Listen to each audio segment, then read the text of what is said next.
بسم اللہ الرحمن الرحیم۔ السلام علیکم ورحمۃ اللہ۔ پچھلی ویڈیو میں ہم نے خواب کی حقیقت کو جانا تھا۔ آج ہم خواب کی اقسام جانیں گے۔ پہلی قسم صحت اور فساد کے اعتبار سے ہے۔ خواب کی دو قسمیں ہیں، صحیح اور فاسد۔ فاسد یعنی جو برا ہو، ناجائز ہو، فساد پیدا کرنے والا ہو یا غلط ہو۔ صحیح خواب وہ ہے جو ایسے نظر آئے جیسے آدمی حالت بیداری میں چیزوں کو دیکھتا ہے، اور فاسد خواب میں پہلی وجہ ہے نفسیاتی خیالات۔ نفسیاتی خیالات خواب کو فاسد کرنے کی وجہ بنتی ہے۔ اس سے مراد یہ ہے کہ انسان خواب میں ہو بہو وہی چیز دیکھے جس کے بارے میں وہ سوچ رہا تھا، یا ایسی چیز دیکھے جو اس چیز پر دلالت کرتی ہو جس کے بارے میں وہ سوچ رہا تھا۔ اس کی وجہ یہ ہے کہ جب انسان کسی چیز کے بارے میں سوچتا ہے تو وہ اس کے خیال میں نقش ہو جاتی ہے، خاص طور پر اگر وہ چیز اس کی پسندیدہ ہو۔ جب انسان سوتا ہے تو قوت خیالیہ اس چیز کی تصویر بنا لیتی ہے اور قوت حافظہ اس کو محفوظ کر لیتی ہے۔ روح پر سے نیند کا حجاب اٹھ جاتا ہے تو قوت موصلہ اس کو روح تک پہنچا دیتی ہے۔ دوسری وجہ ہے معمولات۔ اگر انسان کوئی ایسا کام دیکھے جس کو کرنا اس کا معمول ہو، جیسے مؤذن اپنے آپ کو اذان دیتے دیکھے، یا قاری اپنے آپ کو قرآن پڑھتا دیکھے، اور گھوڑ سوار اپنے آپ کو گھوڑے پر سوار دیکھے، تو ایسے خوابوں کا کوئی اعتبار یا تعبیر نہیں ہے۔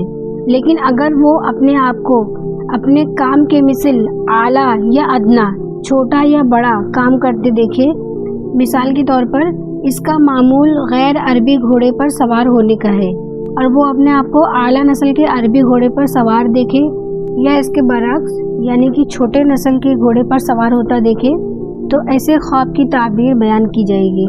تیسری وجہ یہ ہے اگر لوگوں میں کوئی افواہ تیزی سے گردش کر رہی ہو اور آدمی خواب میں اس کا وقوع پذیر ہونا دیکھے تو ایسے خواب کا بھی کوئی اعتبار یا تعبیر نہیں ہے۔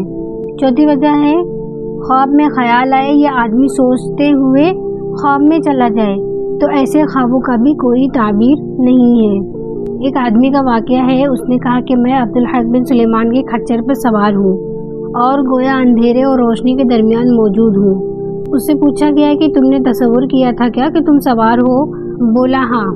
پھر بتایا گیا کہ تم امید لگائے ہوئے بیٹھے ہو کہ وہ کھچر تمہارے حصے میں آ جائے گا، جبکہ تم اس کے مستحق نہیں ہو اور نہ وہ تمہیں ملنے والا ہے، سو ایسا ہی ہوا۔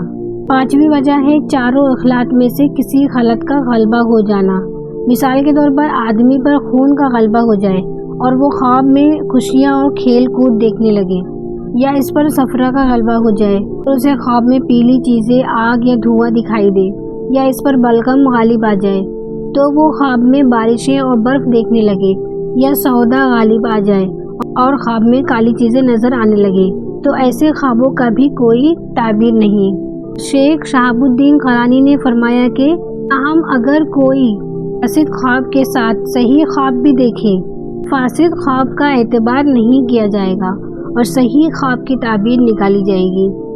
اگلی ویڈیو میں خواب کے مزید اقسام جانیں گے، تب تک کے لیے دعاؤں میں یاد رکھیں۔ اللہ حافظ۔